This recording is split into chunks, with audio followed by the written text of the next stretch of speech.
بسم الله الرحمن الرحيم هو الذي أنزل عليك الكتاب منه آيات محكمات هن أم الكتاب وأخر متشابهات صدق الله العلي العظيم.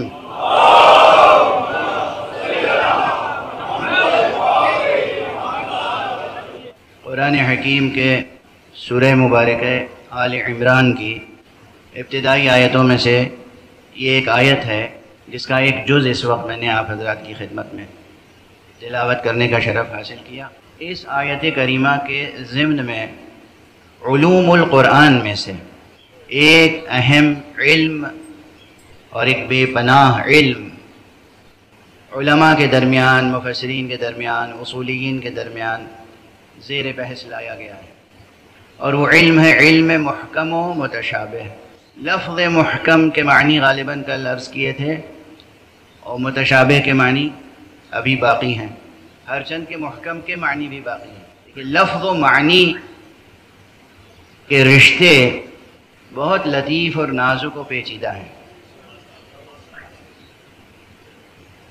لفظ اور معنی کے رشتے اتنے آسان نہیں ہیں جتنے لوگ سمجھتے ہیں، اور لفظ و معنی کے رشتے کو پہچانے بغیر اگر لفظ کا استعمال کیا جائے تو وہیں پر اختلافات پیدا ہوتے ہیں۔ عموماً جو اختلافات پیدا ہوتے ہیں اس میں زیادہ تر یا الفاظ کے ظرف کی کمی کا سبب ہوتا ہے، یعنی ظرف لفظ اس معنی کو پوری طرح پیش نہیں کر پاتا جو معنی متکلم یا مصنف یا خالق پیش کرنا چاہتا، اور یا لفظ میں کمی نہیں ہوتی لیکن لفظ کا استعمال کرنے والا اگر انسان ہو تو پھر وہاں یہ احتمال بھی ہوتا ہے کہ لفظ کا استعمال کرنے والا خود عجز بیان کا شکار ہے، قدرت بیان نہیں رکھتا۔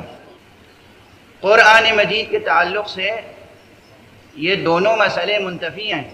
الفاظ کا استعمال کرنے والا وہ ہے جو خالق الفاظ اور خالق کون و مکان ہے، جو قادر مطلق ہے، اور پھر الفاظ بھی اس کے انتخاب کیے ہوئے ہیں۔ تو قرآن مجید کے الفاظ کی تمامیت اور کاملیت اور شاملیت اپنی جگہ، اور قرآن مجید کے الفاظ کو آیات کی شکل میں، معجزات کی شکل میں نازل کرنے والی ذات، اس کے قادر الکلام ہونے میں کس کو کلام ہو سکتا ہے؟ تو یہاں اگر کہیں کوئی بات مبہم ہوتی ہے تو سارا قصور فہم بشری کا ہے۔ انسان کیا سمجھتا ہے، اور واقعاً انسان کیا سمجھتا ہے، انسان خود سے کیا سمجھتا ہے، یہ خود ایک ایسا موضوع ہے جس پہ فلاسفہ حیران ہے۔ ایک طرف علم الدلالات ہے جو عربی دانشوروں کی ایجاد ہے، اور ایک طرف ہرمینیوٹکس ہے کہ جو مغربی فلاسفہ کی ایجاد ہے، جس میں فہم بشری اور اسلوب فہم دونوں پہ بحث ہوتی ہے۔ ہم کسی ٹیکسٹ کو، کسی متن کو کس طرح سمجھیں، کسی اسکرپٹ کو کس طرح سمجھیں، اس کا انٹرپریٹیشن کس طرح کریں، یہ پوری ایک سائنس ہے، پوری ایک فلسفی ہے۔ اور ایک یہ کہ کس طرح تفسیر کریں، توجیہ کریں، اور ایک طرف ایک برانچ آف فلسفی کے طور پر یہ علم وہ ہے جو اصل فہم بشری پر بحث کرتا ہے۔ انسان کے پاس جو قوت ہے جس کے ذریعے سے انسان کسی بھی لفظ کے معنی کو، کسی بھی عبارت کو، کسی بھی خطاب کو سمجھتا ہے، یہ فہم کی طاقت یا صلاحیت یا قدرت یہ ہے کیا؟ اچھا جو کچھ بھی ہو ہے تو ابتدائی طور پر وہ بھی عطا رب۔ تو جب تک آپ رب کا شکر ادا نہیں کریں گے اور رب کی بندگی نہیں کریں گے تو آپ کی قوت جو فہم کی قوت ہے وہ بھی پروان نہیں چڑھ سکتی۔ اور اسی لیے پھر یہاں پر میں آقا حضرت ابو عبداللہ الحسین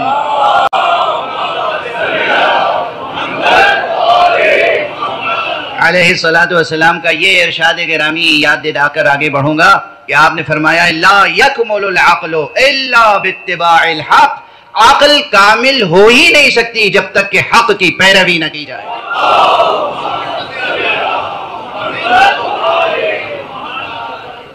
یہ جملہ نا کوئی طالب علم ہو یا کوئی دانشور، کوئی بھی فرد بشر ہو، اسے ہمیشہ اپنے سامنے رکھنا چاہیے۔ عقل تو کامل ہو ہی نہیں سکتی، عقل پرورش نہیں پا سکتی الا باتباع الحق، مگر یہ کہ حق کی پیروی کے نتیجے میں۔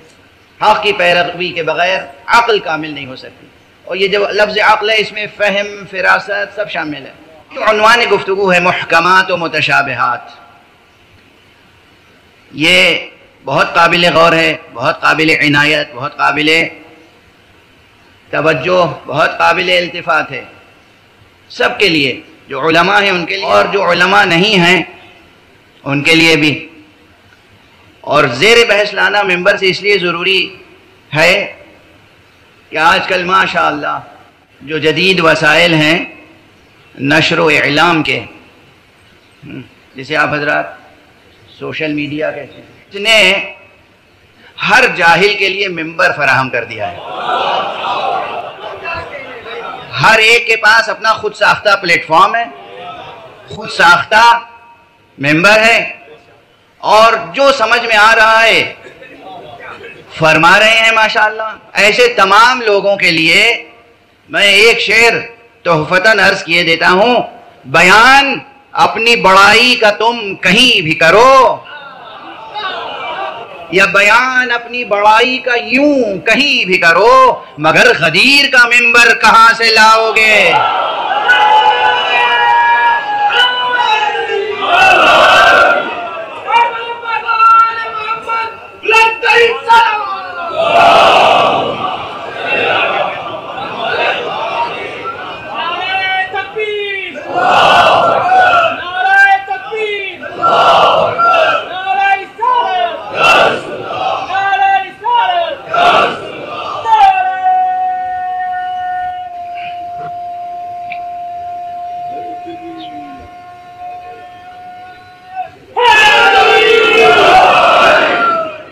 جزاکم اللہ۔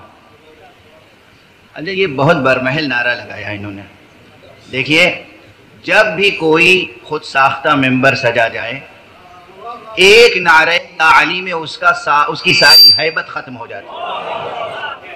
کہیں کوئی خود ساختہ ممبر ہو تو بہرحال بہت سے ایسے ہیں کہ جو حقیقتاً میں کیا عرض کروں، یعنی میں طنز نہیں کر رہا ہوں، دل سوزی، درد مندی سے عرض کر رہا ہوں۔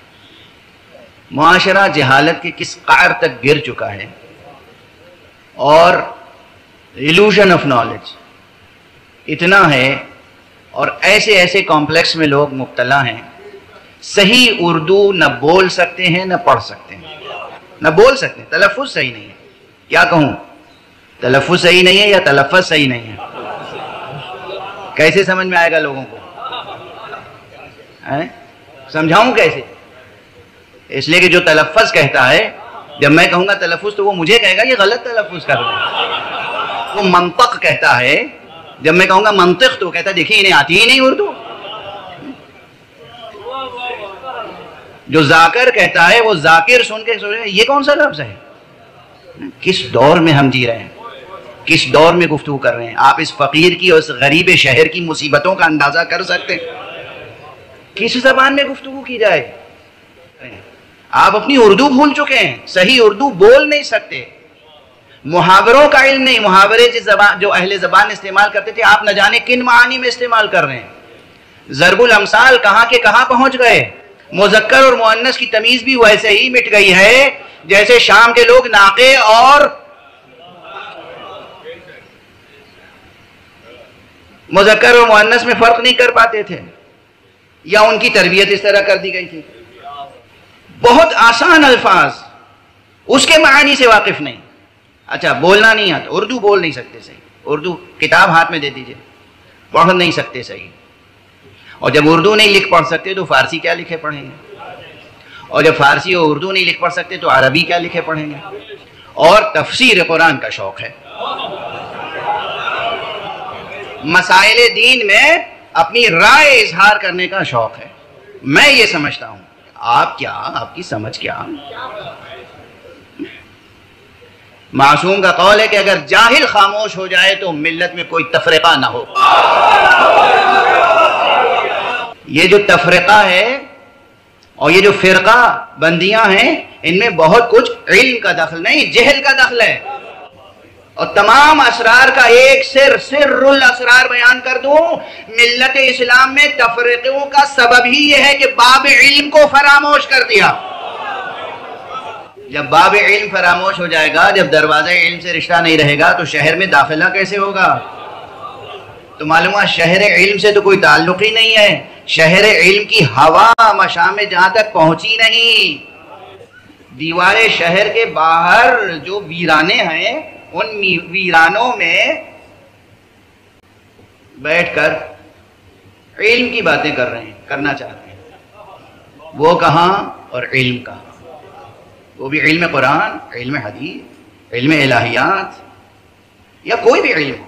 بہرحال اس بحث کا چھیڑنا مجھے کئی لحاظ سے ضروری معلوم ہوا کہ جو لوگ قرآن مجید کی تفسیر کر رہے ہیں اور جو لوگ ان تفسیر کرنے والوں سے متاثر ہو رہے ہیں، ان کے سامنے کچھ تو حقیقتیں رہیں کہ خود قرآن مجید کا اعلان ہے کہ قرآن مجید میں کچھ آیتیں محکم ہیں اور کچھ متشابہ، اور جو محکم آیتیں ہیں وہی اصل کتاب ہیں، ام الکتاب، وَأُخَرُ مُتَشَابِهَاتٌ، اور دوسری آیتیں متشابہ ہیں۔ اب یہاں ٹھہر کے یہ بھی عرض کر دوں، دیکھیں جب کوئی مسئلہ علمی اور تعلیمی نقطہ نظر سے زیر بحث لایا جاتا ہے تو بہت زیادہ منہ شکافی کرنی پڑتی ہے، سرسری نہیں گزر سکتے آپ۔ خود اب لفظ محکم سے مراد کیا ہے اور متشابہ سے مراد کیا؟ محکم کے معنی یہ ہے کہ وہ آیتیں جن کے معنی روشن ہیں، جن کے معنی واضح ہیں، جن کے معنی میں کوئی ابہام نہیں ہے، جن کے معنی میں مضمون میں کوئی اشکال نہیں ہے، واضح ہیں، اور جن کی دلالت بھی واضح ہے، یعنی جن سے جو حکم ثابت ہو رہا ہے وہ واضح ہے، کیونکہ کوئی نہ کوئی حکم ہر مضمون کے ساتھ ہوتا ہے، بلکہ کوئی قضیہ حکم سے خالی نہیں ہوتا۔ اب بس ایک جملہ کہہ دیا، میں کیا کہوں؟ اچھا جو لوگ سمجھ گئے سمجھ گئے، جو نہیں سمجھے وہ بعد میں سمجھنے کی کوشش کریں۔ کوئی قضیہ، کوئی ایک پروپوزیشن، کوئی ایک سینٹنس، کمپلیٹ سینٹنس، کوئی ایک جملہ جس میں مبتدا خبر ہو، وہ کسی نہ کسی حکم کا حامل ہوتا ہے، چاہے وہ نسبت اور وہ حکم عقلی ہو، عرفی ہو، وجودی ہو یا شرعی ہو۔ کچھ احکام شرعی احکام ہیں، حلال و حرام، واجب، مستحب، مکروہ، مستحب، مکروہ، حرام، واجب، مباح، یہ احکام خمسہ، یہ شرعی احکام ہیں، احکام تکلیفیہ۔ تو بہت سی آیتوں میں یہ احکام ہے، لیکن بہت سی آیتوں میں یہ احکام نہیں ہے، مگر عقلی احکام ہیں، اعتقادی احکام ہیں۔ تو ہر وہ آیت جس میں مضمون صاف، واضح، روشن ہو اور حکم واضح ہو، وہ ہے محکم۔ متشابہ پھر کیا ہے؟ بالکل اس کے برعکس، متشابہ وہ ہے کہ جس کے مضمون ہی میں ابہام ہو، جس سے حکم کا ثابت کرنا آسان نہ ہو، مشکل ہو، جس کے معنی میں غموض ہو، یعنی غامض معنی ہو، گہرے معنی ہو بہت۔ اب اگر قرآن مجید نے خود کہہ دیا کہ اس میں کچھ آیتیں متشابہ ہیں، تو میں نے جو کل عرض کیا تھا یہ اسی کی دلیل ہے کہ خداوند قدوس نے قرآن مجید نازل ہی اس انداز سے کیا ہے کہ کبھی کوئی بشر رسول سے یہ نہ کہنے پائے کہ آپ کی ضرورت نہیں ہے، قرآن کافی ہے۔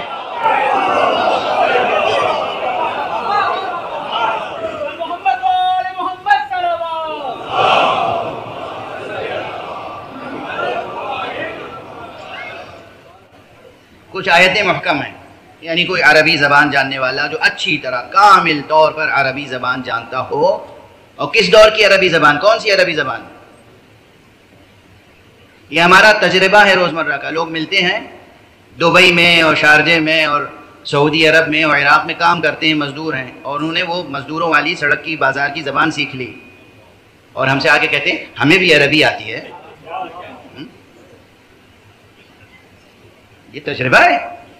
اب وہ ان میں سے کچھ لوگ ممبر پہ آ گئے ہیں، صرف بازار کی زبان آتی ہے، اور وہ بھی پوری نہیں آتی، وہ بھی پوری نہیں آتی، فی مافی سے زیادہ نہیں جانتے، انہیں یہ بھی نہیں معلوم کہ فی کیا ہے اور مافی کیا ہے۔ اور ماشاءاللہ آغا سیستانی کا جواب دینے کے لیے تیار، آیت اللہ خامنئی کا جواب دینے کے لیے تیار.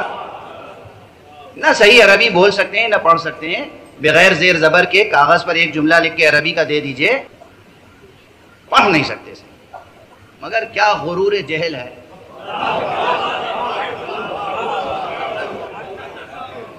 جوانان عزیز، ان برائیوں سے، ان کمزوریوں سے بچیے گا.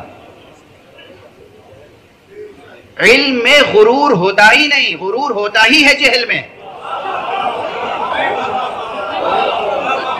علم میں غرور نہیں ہوتا، تکبر نہیں ہوتا، علم میں دل سوزی ہوتی ہے. ارے عزیز تمہیں آتا نہیں، سیکھ لو. یہ کہنا کہ سیکھ لو یہ غرور نہیں ہے. یہ کہنا کہ مجھے آتا ہے مجھے سیکھنے کی ضرورت نہیں، یہ غرور ہے. وہ لوگ کس نے کہا ہے، کس نے پابندی لگائی ہے؟ اللہ نے تمہارے دہن میں بھی زبان رکھی ہے، مگر سیکھ لو تو بولو. یہ سبھی جملے کہنے پڑتے ہیں، مجبوراً کہنے پڑتے ہیں، مجبوراً کہنے پڑتے ہیں. کہیں کسی کے دل کو کوئی ٹھیس لگ جائے اور اس ٹھیس لگنے کے نتیجے میں اس میں اصلاح پیدا ہو جائے، طلب علم حاصل کرے تو مجھے بھی ثواب ملے گا، ثواب ملے گا، ثواب ملے گا. بہرحال بات پھر اس منزل تک آ جائے کہ محکم اور متشابہ. اس کی ایک تشریح تو میں نے کر دی، لیکن بات یہی ختم نہیں ہو جاتی. میں نے عرض کیا کہ محکم وہ ہے جس کے مضامین روشن ہو، معانی واضح ہو اور حکم ثابت کرنا اس سے آسان ہو. متشابہ وہ ہے جس میں ابہام ہو، اجمال ہو، اور یا مضمون ایسا بلند ہو. اب دیکھیے یہاں پہ ٹھہریے، یہ ایک تحفہ لے کے جائیے گا آج. قرآن مجید کی بعض آیتوں کے متشابہ ہونے کا راز صرف یہ ہے کہ اس میں جو بات کہی گئی ہے وہ اتنی بلند ہے جس سے ذہن بشری مانوس نہیں تھا. یعنی عرب تھے، خالص عرب، قریش، زبان داں، اہل زبان، خلاق زبان، سب صحیح. مگر جو خیالات کا مجموعہ تھا، جو افکار کا مجموعہ تھا، جو سطح ذہنی تھی، اس سطح ذہنی پر جو باتیں وہ کیا کرتے تھے، قرآن نے آ کے کچھ ایسی نئی باتیں کہیں جو اس سے بہت بلند تھیں. تو لفظیں تو سمجھ میں آ رہی تھی، معنی سمجھ میں نہیں آ رہے تھے. مثلا قرآن مجید میں، اچھا یہ بھی ہے، بعض آیتوں کو بعض علماء نے محکمات میں گنا اور بعض دوسرے علماء نے متشابہات میں. اس کا بھی سبب یہی ہے. یعنی دو عالم ہیں، ایک کہہ رہا ہے یہ محکم ہے، دوسرا کہہ رہا ہے یہ متشابہ. اس کا کیا سبب ہے؟ اب میں ایک مثال عرض کروں. قرآن مجید میں بہت سے علماء نے اسے محکم آیتوں میں شمار کیا ہے اور ہے محکم. اللہ سبحانہ و تعالیٰ کی شان میں کہا گیا لیس کمثلہ شیء، اس کے جیسی کوئی شے نہیں ہے. اچھا لیسا بہت عام لفظ ہے، کاف کا یہ عربوں کے لیے بہت آسان تھا، ہم جیسے لوگوں کے لیے جن کی مادری زبان عربی نہیں ہے اور ہم لوگ تو یہ کا میں بھی ایک حرف کاف میں بھی بات ہو جاتی کہ اس کے معنی کیا ہے، یہاں پہ یہ حرف ہے یا اسم ہے، اس کا اعراب کیا ہوگا، بڑی مشکل آتی ہے اس ایک حرف کی. ظاہر نحو کی کلاس تو ہے نہیں تو میں صرف اشارہ کر کے آگے بڑھ رہا ہوں. یہ کاف عربوں کے لیے بہت مانوس چیز ہے. مثل کا لفظ، مثل ہی، ضمیر ہے کی، شیء، یہ جتنے الفاظ ہیں اور حروف ہیں یہ سب بہت عام ہیں، اور جو اس کا ظاہری ترجمہ ہے وہ بھی عام. کون سی مشکل ہے اس مضمون میں؟ کون سی مشکل ہے کہ لیس کمثلہ شیء، اس کے جیسی کوئی شے نہیں ہے. لیکن جو ذہن الہیات کے باب میں لات و حبل و عزا و شعرا اور نہ جانے کتنے بتوں کی شکل میں خدا کو دیکھتا تھا، جو کفر و شرک میں مبتلا ذہن تھا، اس کے لیے یہ مضمون بھی اتنا بلند تھا جو سمجھ میں نہیں آتا تھا. قل هو اللہ احد، کیا مشکل ہے اس میں؟ محکم آیت ہے، مگر مشرکوں کے لیے یہ سمجھ سے باہر بات تھی، بلند تر. لم یلد ولم یولد، الفاظ میں کوئی ابہام ہے؟ لم یلد ولم یولد عام لفظ ہیں، لیکن یہ ذہن انسانی جو تصور ہی نہیں کر سکتا تھا کہ بغیر باپ کے کوئی بیٹا بھی ہو سکتا ہے، اس کے لیے یہ مضمون سمجھنا مشکل تھا. نہ وہ عیسیٰ کی حقیقت سمجھ سکتا تھا، نہ خدا عیسیٰ کی حقیقت سمجھ سکتا تھا، مضمون بلند تھا. تو یہ آیت محکم ہے، مگر مضمون کے اعتبار سے بہت سو کے لیے جو خدا کے لیے ہمسر کے قائل تھے، وَلَمْ يَكُنْ لَهُ كُفُوًا أَحَدٌ، لفظ عام ہیں، محکم ہیں، مضمون عام، مگر ان کے لیے سمجھنا مشکل تھا اور آج بھی مشکل ہے. بہت سے ایسے ہیں بڑے بڑے سائنٹسٹ ہیں، بڑے فلاسفرز ہیں، دنیا کے بڑے کام کر رہے ہیں، حکومتیں چلا رہے ہیں، سب کچھ ہے، مگر عبادت کرنے کے لیے سامنے ایک بت رکھ لیتے ہیں۔ یہ کیا مشکل ہے؟ اپنی یہ بات سمجھ میں نہیں آتی کہ اپنے ہاتھ سے ایک چیز بنائی، چاہے لکڑی سے تراش لیا، پتھر سے تراش لیا، کسی چیز سے کوئی چیز بنائی، ایک مجسمہ بنایا، ایک شکل بنائی، سامنے رکھ لی اور اس کے سامنے خود سجدہ ریز ہو گئے۔ جو اپنے مصنوع کے آگے سجدہ ریز ہوں، قرآن نے جس صانع کا تصور پیش کیا ہے وہ صانع کا تصور انہیں سمجھ میں نہیں آتا تھا، اس لیے حقیقت توحید ہی مشتبہ ہو کر رہ گئی، متشابہات کا حصہ بن گئی ان کے لیے۔ تو عرض یہ کرنا ہے مقصود کہ بعض مضامین ایسے ہیں جو اتنے بلند ہیں، مضمون کی بلندی وہ انسانی ذہن کو حیرت میں ڈال دیتی ہے، وہ حیرت، تشابہ اور اشکال کا سبب بنتا ہے۔ اب یہ محکمات و متشابہات کی بحث کتنی پیچیدہ ہو گئی۔ ایک تو اصطلاحاً یہ ہے کہ کچھ آیتیں محکم ہیں اور کچھ متشابہ، اور پھر جب یہ مشکل سامنے آئے کہ جو محکم آیتیں ہیں ان میں بھی کیسے یقین کریں کہ یہ محکم ہے اور سب کے لیے محکم، تو ایک چیز یہاں پر ایک فیصلہ ابھی کر لیجئے کہ یہ جو محکم اور متشابہ کی اصطلاحیں ہیں یہ ریلیٹیو ہیں، یہ نسبی ہیں، یہ اضافی ہیں۔ ممکن ہے کہ کوئی ایک شے کسی کے لیے محکم ہو، دوسرے کے لیے متشابہ، اور ممکن ہے کہ کوئی ایک شے کسی کے لیے متشابہ ہو، کسی اور کے لیے محکم۔ جب یہ بات ثابت ہو جائے گی، اضافیت موت کی طرف ذہن ملتفت ہو جائے گا، تو پھر یقیناً یہ بات سمجھنا آسان ہو جائے گی کہ کچھ ایسی بھی شخصیتیں ہو سکتی ہیں کہ تمام عالم کے لیے قرآن میں متشابہ آیتیں ہو تو ہوں، ان کے لیے کوئی ایک آیت بھی متشابہ نہیں ہے۔ ایسے افراد ہیں، ہم عام انسانوں میں، خاطی انسانوں میں، گناہگار انسانوں میں، غیر معصوم انسانوں میں نہ ہوں، مگر محمد رسول اللہ صلی اللہ علیہ وآلہ۔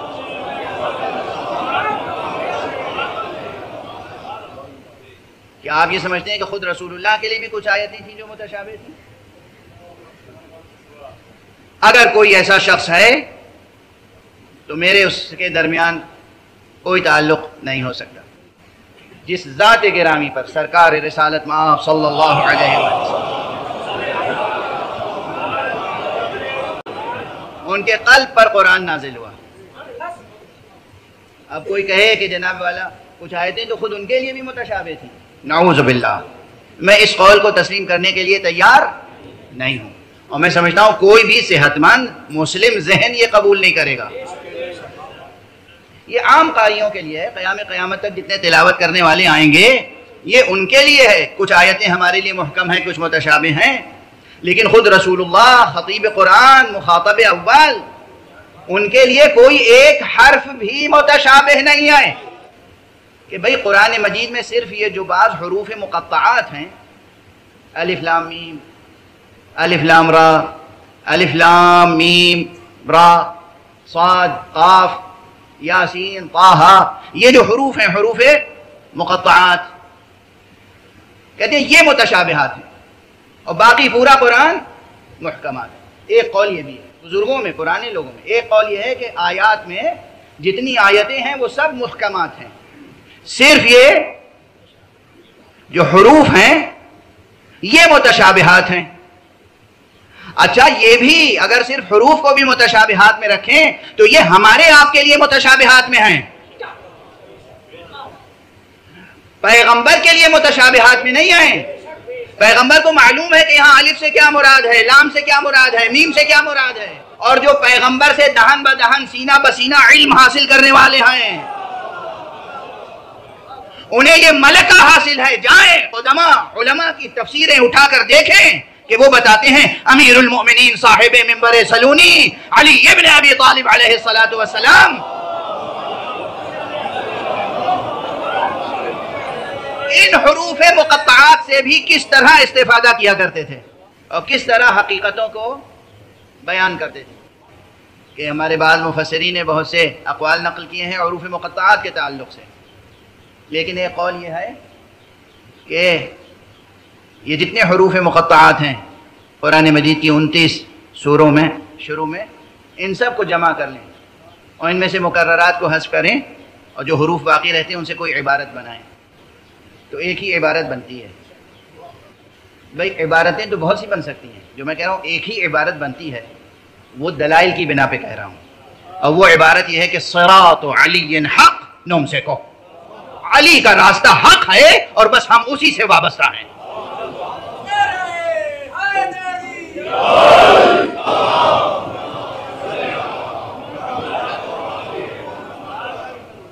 اچھا، دو اعتراض یہاں ہو سکتے ہیں۔ ایک تو خود مجھ پر فوراً یہ اعتراض ہو سکتا ہے کہ جناب ابھی محکمات و متشابہات کی بات شروع کی ہے آپ نے، ابھی باتیں بہت باقی ہیں، خود آپ نے ایک ایسی تعویل پیش کر دی کہ جو گویا کہ خود ساختہ تعویل کسی ایک مسلک کی ہو سکتی ہے۔ اب یہ خود ساختہ ہے یا نہیں یہ تو بعد میں عرض کروں گا۔ کسی بات پر حکم لگانے سے پہلے بالکل غیر جانبدار ہو کر سوچنا چاہیے۔ میں ایک سوال کرتا ہوں تمام عالم اسلام سے، تمام عالم، پہلے عالم اسلام سے، کوئی ہے، کوئی کسی مسلک میں جو علی کے راستے کو حق نہ سمجھتا ہو؟ جرأت ہو تو اپنا نام بتا کے دکھاؤ۔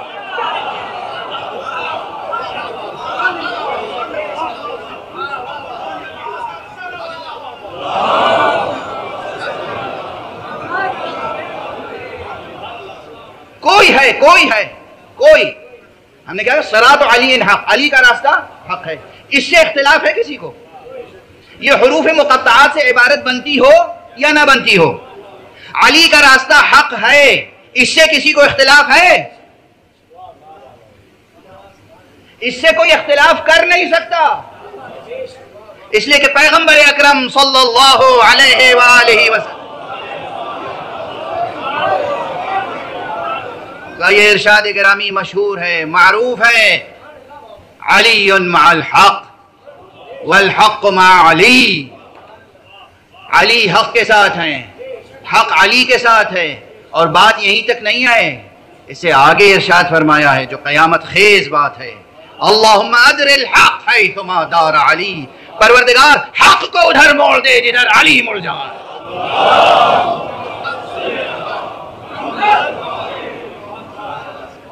خدا کی قسم اس ذکر مبارک میں کیا لذت ہے، کیا جاذبیت ہے، کیا حقیقت ہے، کیا معنویت ہے، کیا زندگی ہے۔ خود میں اس منبر پر یہی قول تقریباً انہی لفظوں میں کتنی بار سنا چکا ہوں، اور میرے علاوہ منبروں پر کتنے ذاکرین اور خطبہ ہیں جو اس قول کو سینکڑوں نہیں، ہزاروں نہیں، لاکھوں بار دہرا چکے ہیں، لیکن پیغمبر کی زبان سے نکلے ہوئے جملے کی تاثیر اور لذت جتنی بار یہ سنتے ہیں تو آپ میں ایک وجد آفری کیفیت پیدا ہو، ایک وجد کی کیفیت ہوتی ہے، اور جن کی توجہ اس نقطے کی طرف ہو، دیکھیے رسول اللہ صلی اللہ علیہ وآلہ وسلم اور مولا کائنات جناب امیر المومنین علی بن ابی طالب علیہ السلام۔ اب بہت سے لوگ مولا کائنات ہی کے لفظ پہ اٹک جاتے ہیں، یعنی مولا کائنات آپ کیوں کہتے ہیں؟ بھئی رسول اللہ نے کیا فرمایا تھا؟ من کنت مولا، یہ رسول کی مولائیت کہاں تک عام ہے؟ عربوں تک، قریش تک، بنی ہاشم تک۔ میرا تو عقیدہ اس کائنات کا ذرہ ذرہ جو ہے محکوم مصطفیٰ ہے، تو بنت سے پیغمبر ہے، جس کے مولا رسول ہیں اس کے مولا علی ہیں، کائنات کے مولا رسول ہیں تو کائنات کے مولا علی ہیں۔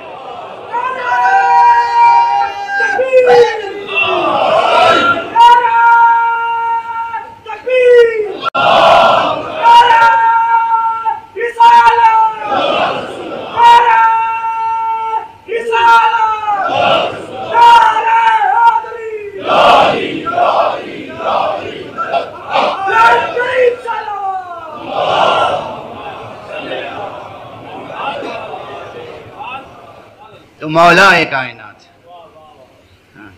اب یہ بس یہ اسلوب سیکھ لیجئے، بحث کرنے کی ضرورت نہیں ہے، زیادہ مناظرہ کرنے کی ضرورت نہیں ہے، تلخیاں پیدا کرنے کی ضرورت نہیں ہے۔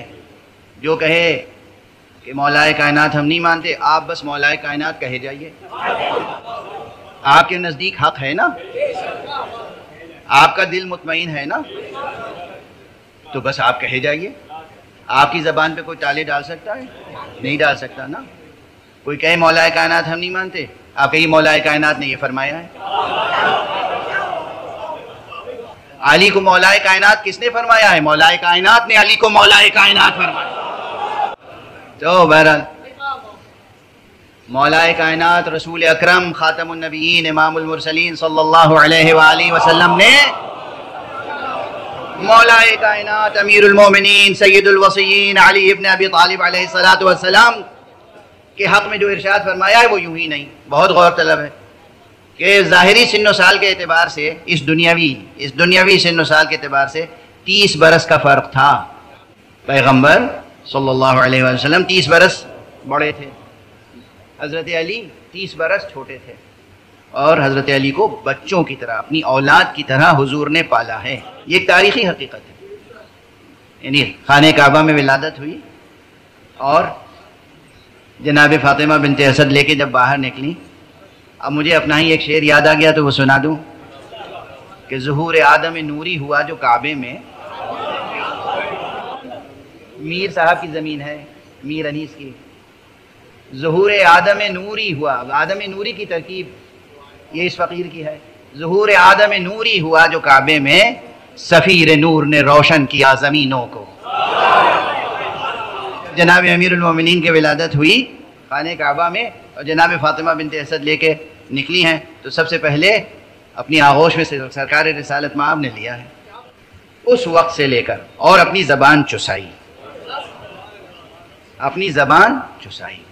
اس لیے یہ زبان چسائی یہ معمولی بات نہیں ہے، رسول کے تعلق سے، رسول کسی کو اپنی زبان چسائیں یا رسول کسی کی زبان چوسیں، اور دونوں روایتیں موجود ہیں، دونوں روایتیں موجود ہیں۔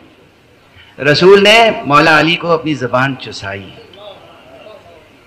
اور اس کی ایک تاثیر یہ جو سلونی ممبر سلونی یہاں لکھا ہوا ہے، یہ یہاں تو تبرکاً لکھا ہے، قول سلونی جو جب بھی ارشاد فرمایا امیر المومنین علیہ السلام نے تو فرماتے تھے سلونی سلونی قبل ان تفقدونی ھذا لعاب رسول اللہ، پوچھ لو مجھ سے جو پوچھنا چاہو قبل اس کے کہ تمہارے درمیان میں نہ رہوں، اس سینے میں خزینہ علم ہے، یہ لعاب رسول اللہ ہے۔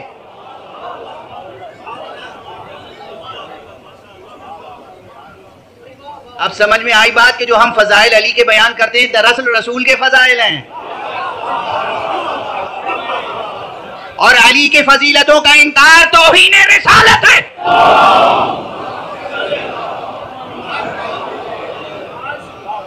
کس کی توہین کر رہے ہو؟ جسے رسول نے اپنی زبان چسائی۔ کس کی شان میں گستاخی کر رہے ہو؟ جسے رسول نے اپنی آغوش میں پالا۔ کس کے بارے میں کیسی کیسی روایتیں لکھ رہے ہو جو شروع سے آخر تک رسول کے ساتھ ساتھ رہا، جس کا لہو اور رسول کا لہو ایک ہے، جس کا شجرہ رسول کا شجرہ ایک ہے۔ جب بھی کوئی آیت نازل ہوتی تھی تو رسول سب سے پہلے بلا کے اسے سناتے تھے، لکھواتے تھے، آیت بھی پڑھاتے تھے، آیت کی تفسیر و تعویل بھی بتاتے تھے۔ اس کی شان میں گستاخیاں، رسول کی شان میں گستاخیاں، اس کی فضیلتوں کا انکار، رسول کی فضیلتوں کا انکار۔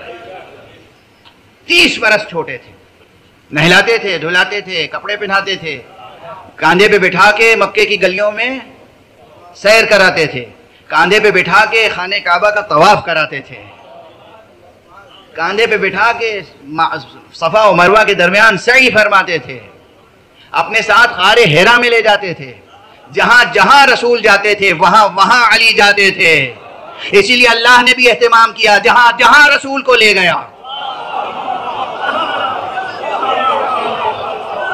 وہاں وہاں علی کی کمی محسوس ہونے نہیں دی۔ صلوات پڑھیں محمد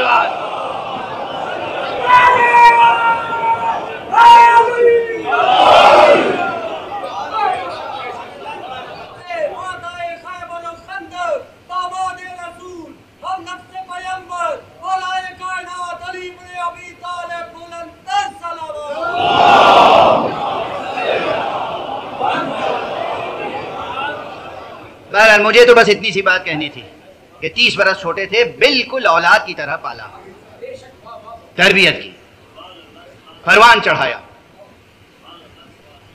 حضور نے خود علی کو ایک شجر سایہ دار بنایا۔ اچھا اگر عام سا رشتہ لیا جائے، جیسے لوگ سمجھتے ہیں کہ وہ انسان تھے، بشر تھے، ہمارے جیسے تھے، حضور بھی ہمارے جیسے تھے۔ جب ہمارے جیسے تھے تو ہمارے جیسے جو ہوتے ہیں وہ دعا کیسے کرتے ہیں؟ وہ اپنی اولاد کے لیے، استاد اپنے شاگرد کے لیے، باپ اپنی اولاد کے لیے، دادا اپنے پوتے کے لیے، نانا اپنے نواسے کے لیے کوئی کس طرح دعا کرتا ہے؟ بس یہ جو پروردگار اسے ہمیشہ حق پر رکھنا، پروردگار اسے دین مذہب پر رکھنا، صحیح ایمان کے ساتھ رکھنا، صحیح کردار پر رکھنا، یہی ہے نا آخری دعا۔ انسان کا طائر خیال جتنا بھی بلند ہو یہیں تک پہنچ سکتا ہے کہ وہ اللہ سے دعا کرے کہ پروردگار اس میرے ثمرے جاں کو ہمیشہ حق پر رکھنا۔ رسول تھے، رسول حق کو پہچانتے تھے اور مرکز حق کو پہچانتے تھے، انہوں نے یہ نہیں فرمایا پروردگار علی کو ادھر موڑ دینا جدھر حق ہو۔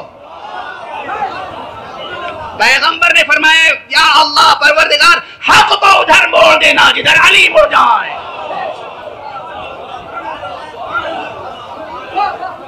بھائی قرآن کے متشابہات اپنی جگہ، خود حدیث پیغمبر کا یہ مضمون اتنا بلند ہے کہ پست لوگوں کی سمجھ میں نہیں آتا۔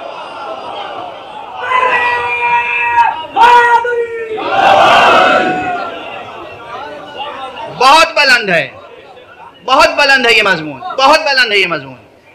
یہ مضمون بتاتا ہے کہ لفظ علی کے معنی کیا تھے۔ علی کے معنی ہے بلند۔ علی کے معنی کیا ہے؟ بلند۔ علی کے معنی ہے بلند، اور وہ بھی صرف بلند نہیں، علی وہ ذات جس سے بلندی کبھی جدا نہ ہو۔ صفت مشبہہ ہے جس میں دائمی صفت ہوتی ہے۔ علی یعنی وہ ذات جس سے بلندی کبھی جدا نہ ہو، ابداً دائماً۔ تو علی کتنے بلند تھے، بلندی کے کس رتبے پر تھے، یہ پیغمبر پہچانتے تھے۔ اس لیے فرمایا پروردگار حق کو ادھر موڑ دے جدھر علی مڑ جائے۔ اللہ اکبر، اللہ اکبر، اللہ اکبر۔ اسی لیے تو ہم کہتے ہیں کہ ہم سجدہ کرنے کے لیے علی کے نقش قدم ڈھونڈتے ہیں، اللہ کا سجدہ کرنے کے لیے، حق کا سجدہ کرنے کے لیے ان کے نقش قدم تلاش کرتے ہیں۔ تو یہ مضمون وہ ہے صراط علی حق کہ اس سے کوئی اختلاف کر نہیں سکتا۔ اچھا آپ ذرا سا ایک قدم نیچے، ایک قدم، ایک سیڑھی، ایک زینہ نیچے اتر کے عرض کروں، اگر واقعی کوئی انصاف پرور ہے، منصف مزاج ہے، منصف مزاج ہونا، متعصب سے کوئی امید نہ رکھیے، متعصب متعصب، باطل پرست باطل پرست ہے، جو منصف مزاج ہے اگر وہ تاریخ کا مطالعہ کرے غیر جانبداری کے ساتھ اور حدیث پیغمبر کو نہ بھی مانتا ہو تو تاریخ کو پڑھ کر وہ اسی نتیجے پہ پہنچتا ہے کہ علی کا راستہ حق ہے۔ اچھا حق کو حق کہتے کیوں ہیں؟ حق کی شان کیا ہوتی ہے؟ کیا امتیاز ہے جو ہر زبان پر آدمی حق حق حق کیا کرتا ہے؟ حق کی تلاش ہوتی کس لیے؟ کس لیے؟ کوئی بھی موضوع ہو، کسی بھی فن میں، کسی بھی علم میں، کسی بھی زندگی کے میدان میں، کسی بھی شعبے میں، حق کی یا حقیقت کی جستجو کس لیے ہوتی ہے؟ حق کی شان یہ ہے کہ فطرت، عقل حق کی پیروی کرتی ہے۔ حق کی شان یہ ہوتی ہے کہ فطرت حق ہی کی پیروی کرتی ہے۔ حق کی شان یہ ہوتی ہے کہ عقل حق ہی کی پیروی کرتی ہے، یعنی حق کی حجیت ذاتی ہوتی ہے۔ حق کی اگر کوئی شے ثابت ہو جائے یہ حق ہے، اس کی حجیت ثابت ہے، اب اس کی پیروی کی جائے گی۔ باطل کی پیروی نہیں کی جاتی، حق ہی کی پیروی کی جاتی ہے۔ تو یہ مضمون بجائے خود صراط علی حق نمسکو یا نمسکو، یہ بجائے خود ثابت ہے، یعنی یہ وہ قضیہ ہے جس کی دلیل اس کے اندر پوشیدہ ہے۔ علی کا راستہ حق ہے، ہم اسی کی پیروی کرتے ہیں۔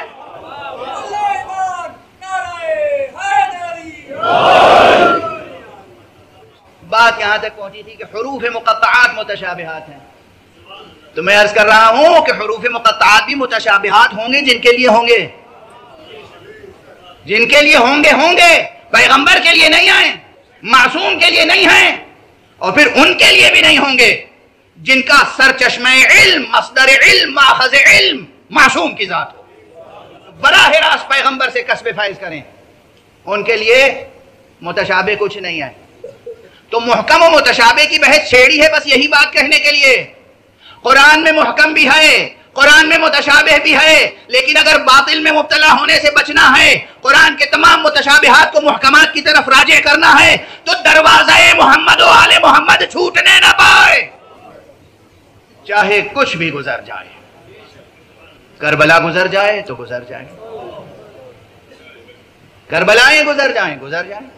اگر حق سے وابستگی درکار ہے، اگر کتاب خدا، کلام خدا، قول خدا کو سمجھنا ہے اور بر حق سمجھنا ہے، حق کی خاطر سمجھنا ہے، حق کی تلاش ہے، حق کی جستجو ہے، نفس پرستی سے بچ کر، باطل پرستی سے بچ کر، مغالطوں سے بچ کر، تمام ابہام و اشکال و منکر باتوں سے بچ کر، ہر طرح کے اجمال کو دور کرنا ہے، تو ایک ہی راستہ ہے، محمد اور آل محمد کا راستہ، چاہے اس راستے کو اختیار کرنے میں بھی کربلاؤں سے گزرنا پڑے۔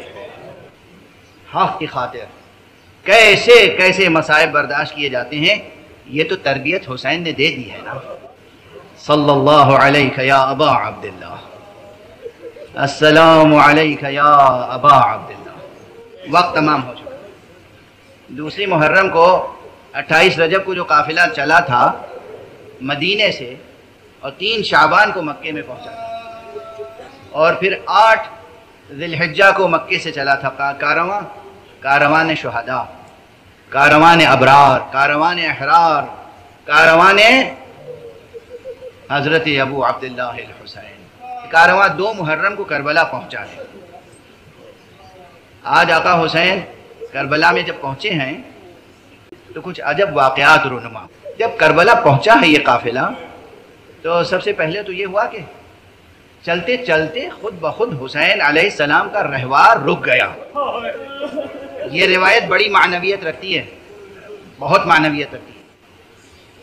حسین جیسے شجاع کو کہیں پر کوئی بھی روکنے کی سکت نہیں رکھتا تھا، نہ کوئی 1000 کا لشکر، نہ کوئی 30,000 کا لشکر، نہ کوئی لاکھوں کا لشکر۔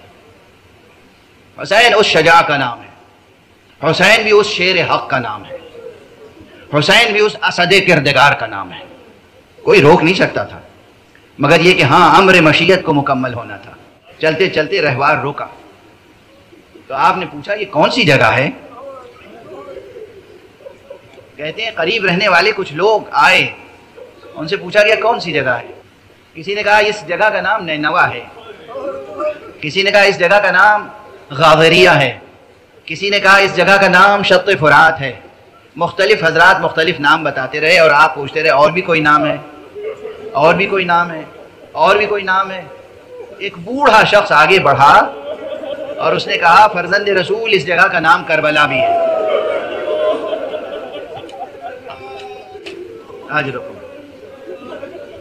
آقا نے جیسے ہی سنا اس جگہ کا نام کربلا بھی ہے، فرمایا بس ہمارا سفر تمام ہو گیا۔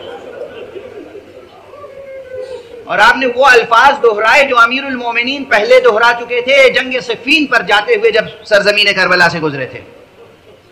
ہا ہونا محط رحالنا، بس ہمارے خیمے یہیں نصب ہوں گے، یہیں ہم ٹھہریں گے۔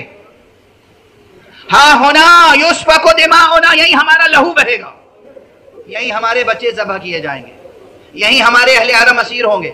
کربلا میں ہونے والے تمام واقعات 2 محرم کو آقا حسین نے وہیں بیان فرما دیے۔ ایک طرف یہ، لیکن یہ گفتگو ابھی مردوں کے درمیان ہو رہی ہے۔ کسی نے آ کے کہا آقا حسین بی بی زینب کے رونے کی آواز آ گئی۔ بی بی ابھی محمل میں ہیں مگر گریہ کر رہی ہیں۔ آقا حسین تشریف لائے، بہن زینب گریے کا کیا محل ہے؟ کہا بھیا یہاں جتنی دیر سے ٹھہرے ہیں دل کی ایسی کیفیت ہے کہ قرار نہیں۔ بھیا یہاں سے ایسی خوشبو آ رہی ہے کہ بس اس خوشبو کے نتیجے میں آنکھوں سے آنسو بہ رہے ہیں۔ یقیناً آقا نے اسی وقت فرمایا ہوگا بہن زینب ہاں صحیح ہے یہ کیفیت، میں ابھی یہی بتا رہا تھا۔ تمہیں ماں کی وصیتیں یاد ہیں، بابا کی وصیتیں یاد ہیں، یہ کربلا ہے بہن، میں پہنچ گیا کربلا۔ آپ گریہ کر رہے ہیں، مال مجلس حاصل ہو گیا۔ ان مجلسوں کے قیام اور ان مجلسوں کے برپا کرنے کا مقصد یہ ہوتا ہے کہ ہم آقا حسین کے غم کو زندہ رکھیں اور ان کے غم کے سہارے سے خود زندہ رہنے کی سکت پیدا کریں۔ لیکن بس ایک واقعے کی طرف اشارہ کر کے، واقعہ آپ کا سنا ہوا ہے، اشارہ کر کے گفتگو تمام کروں کہ جناب امام حسین علیہ السلام جب پہنچ گئے اور اصحاب و انصار نے چاہا کہ خیمے برپا کریں، تو اسی وقت وہ جو لشکر تھا دشمن کی طرف سے جو آیا تھا اس نے کہا ہم نہر کے کنارے خیمے نصب نہیں کرنے دیں گے۔ یہ نہر کے کنارے خیمے نصب نہیں کرنے دیں گے. اور یہ ضد دشمن کی اتنی بڑھی کہ امام نے خود کہا اپنے ساتھیوں سے، ہاں ٹھیک ہے نہر سے دور خیمے نصب کر دو. میں ایک جملہ کہوں، لوگ سمجھتے ہیں کہ 7ویں محرم سے بندش آپ کا سلسلہ تھا. ارے حقیقت تو یہ ہے کہ وارد ہوتے ہی کربلا میں بندش آپ کی تدبیریں شروع کر دی تھی دشمنوں نے بندش آپ کی تدبیریں شروع کر دی تھی. مگر یہ آقا حسین تھے کہ جنہوں نے ہر مقام پر وہ مثالی صبر پیش کیا ہے کہ تاریخ کی نگاہیں خیرہ ہو رہی ہیں. ادھر گفتگو ہو رہی تھی کہ خیمے کہاں نصب ہوں. زہیر دشمنوں سے بحث کر رہے تھے. زہیر کو غصہ آیا، زہیر ابن قین. آقا نے یہ سوچا کہ زہیر تو صحابی ہیں، زہیر کو غصہ آ گیا ہے، کہیں عباس کو اگر غصہ آ گیا اور عباس نے کوئی فیصلہ کر لیا تو جنگ تو ابھی چھڑ جائے گی اور جنگ کا آغاز تو ہماری طرف سے ہو جائے گا. اب آقا نے جناب زینب سے کہا، بہن زینب ذرا تم عباس سے بلا کر یہ کہو کہ دیکھو جو آقا کہہ رہے ہیں وہی ہوگا. اگر دشمن دریا کے کنارے خیمے نہیں لگانے دے رہے ہیں تو جہاں آقا فرمائے بس وہی خیمے لگا. انا للہ و انا الیہ راجعون رضا بقضائہ و تسلیما لامرہ. ہمیں علوم قرآن اور معارف اہل بیت سے آشنا فرما. پروردگار معبود ہمارے سینوں میں چراغ توحید روشن فرما. پروردگار ہمارے ہاتھوں میں ہمیشہ دامان ختم نبوت رہے، ہمارے قدم ہمیشہ صراط مستقیم ولایت پہ گامزن رہے. پروردگار معبود ہمارے سروں پر علماء اعلام کا سایہ برقرار رہے. ہمارے جوانان ملت کی تربیت ایسی ہو کہ یہ اس کرۂ ارض پر امن، عافیت اور اسلام کی حکومت قائم کرنے والے بنے. آقا امام زمانے کے ناصروں میں، ان کے سپاہیوں میں، ان کے غلاموں میں شمار ہو. پروردگار ہمارے سروں پر ان علماء کا سایہ برقرار رکھ جو امت کی صحیح سمتوں میں رہنمائی فرما رہے ہیں.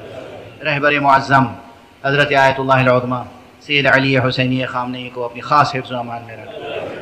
مرجع عظیم الشان آیت اللہ العظمہ سید علی سیستانی کو صحت عطا فرما، طول عمر عطا فرما، ان کے فیوز و برکات کے چشمے جاری رہیں.